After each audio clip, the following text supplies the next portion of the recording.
রাজ্যের মুখ্যমন্ত্রী তিনি পুলিশ মন্ত্রী, আর তিনি তার পুলিশকে দরাজ সার্টিফিকেট দিচ্ছেন রাজ্যের আইন শৃঙ্খলা পরিস্থিতি নিয়ে কোনো কথা তিনি শুনতে নারাজ। এমনকি ইডির গোয়েন্দারা, আধিকারিকরা, এমনকি গাড়ির চালক পর্যন্ত প্রাণঘাতী আক্রমণের শিকার হলেও না।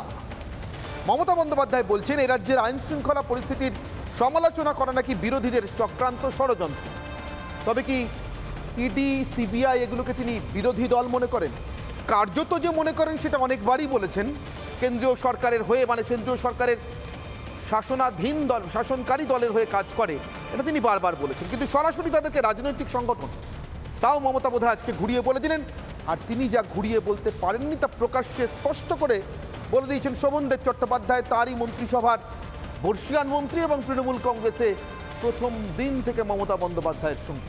সে কথাতেও আসবো, কিন্তু তার আগে শুধুমাত্র মুখ্যমন্ত্রীর কথার দিকে যদি নজর রাখি, মমতা বন্দ্যোপাধ্যায় বলছেন আইন শৃঙ্খলা পরিস্থিতি নিয়ে বিরোধীদের চক্রান্ত ষড়যন্ত্র, তাতে নাকি সংবাদ মাধ্যম সঙ্গত করছে। সংবাদ মাধ্যম পজিটিভ, মানে সদর্থক কোনো খবর, ভালো খবর, সরকারের ভালো কাজের খবর দেখায় না।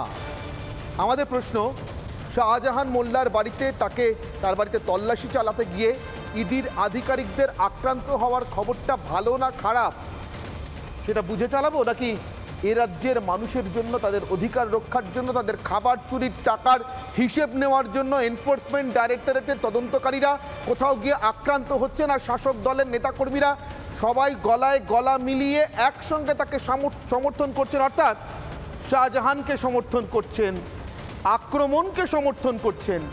এই খবরটা ভালো মন্দ কিছু না বিচার করে, শুধুমাত্র মানুষের ভালো বিচার করে, তাতে তৃণমূলের ভালো হলো কিনা, পশ্চিমবঙ্গ সরকারের ভালো হলো কিনা এই বিচারের মধ্যে না গিয়ে শুধুমাত্র মানুষের ভালো, মানুষের মন্দের কথা বিচার করে যদি চালিয়ে থাকে, অন্যায় করেছে।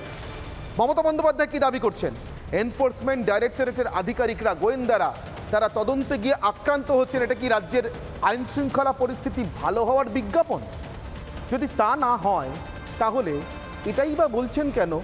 তাকে বললে শুনবেন, রাজ্যের নামে বদনাম দিলে শুনবেন না। অর্থাৎ মমতা কি কার্যত মেনে নিচ্ছেন তিনি ব্যর্থ, কিন্তু দায়টা চাপাচ্ছেন রাজ্যের মানুষের উপরে? রাজ্যের মানুষকে তো কিছু বলিনি। রাজ্যের মানুষ তো রাজ্যের পুলিশকে নির্দেশ দেন না।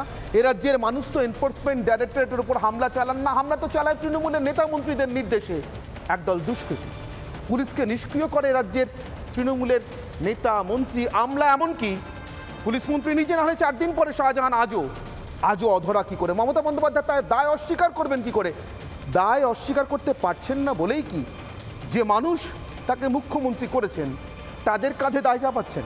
না, মমতা বন্দ্যোপাধ্যায়ের ব্যর্থতার খতিয়ান দেওয়া, হিসেব নেওয়া অথবা প্রশ্ন করাটা কখনোই এ রাজ্যের মানুষকে প্রশ্ন করা হতে পারে না, রাজ্যের মানুষের নামে বদনাম দেওয়া হতে পারে না। শাক দিয়ে মাছ ঢাকতে পারবেন না মুখ্যমন্ত্রী। কেন সে চেষ্টা করছেন? বিপাকে পড়েছেন কি? উত্তর দিতে পারছেন নাকি? আসবো বিতর্কে।